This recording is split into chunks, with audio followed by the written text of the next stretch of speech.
জয় গুরু। ইষ্টপ্রাণ দাদা ও মায়েরা, আজ ইষ্ট প্রসঙ্গে খুবই গুরুত্বপূর্ণ একটি ভিডিও।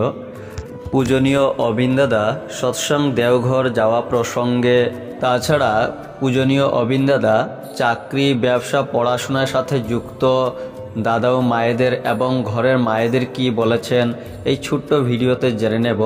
ভিডিওটি লাইক করে শেয়ার করবেন যাতে সবাই জানতে পারেন। নতুন হলে সাবস্ক্রাইব করে পাশের বেলটি বাজিয়ে রাখবেন। তিনি বলেছেন, আপনারা সবাই নিজেদের সুবিধা মতো বছরে একবার দেওঘরে যাবেন। বাতাস সর্বত্র প্রবাহিত, আমরা প্রতি মুহূর্তে শ্বাস প্রশ্বাস গ্রহণ করছি, কিন্তু গরমকালে হাওয়া অনুভব করার জন্য আমরা যেমন ফ্যান চালাই, তেমনি ঈশ্বর সর্বত্র বিরাজিত। তিনি আমাদের প্রত্যেকের হৃদয়ে আছেন, কিন্তু মাঝে মাঝে তাকে অনুভব করার জন্য আমরা মন্দিরে যাই। অধিক গরমে যেমন আমরা এসি চালাই, তেমনি ঠাকুরকে আরও বেশি করে অনুভব করার জন্য মাঝে মাঝে দেওঘরে যেতে হয়, আচার্য সঙ্গ করতে হয়।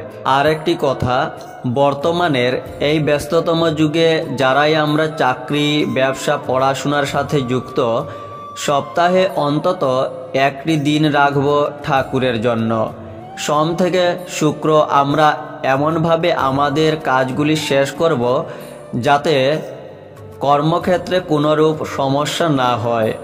মায়েরা নিজেদের কাজ শেষ করে প্রতিদিনেই নিজেদের পারিপার্শ্বিক গুরু ভাইদের খবর রাখবেন, তাদের বাড়িতে যাবেন, তাদের সুখ দুঃখের খবর নেবেন। এই অভ্যাসটি আমরা সহজেই করতে পারি। দীক্ষাপত্র সমীক্ষা কার্যক্রম তত্ত্বাবধানে 2022 সালের ডিসেম্বর মাসে এক স্থানে তিনি এই কথাগুলি বলেছিলেন। জয় গুরু।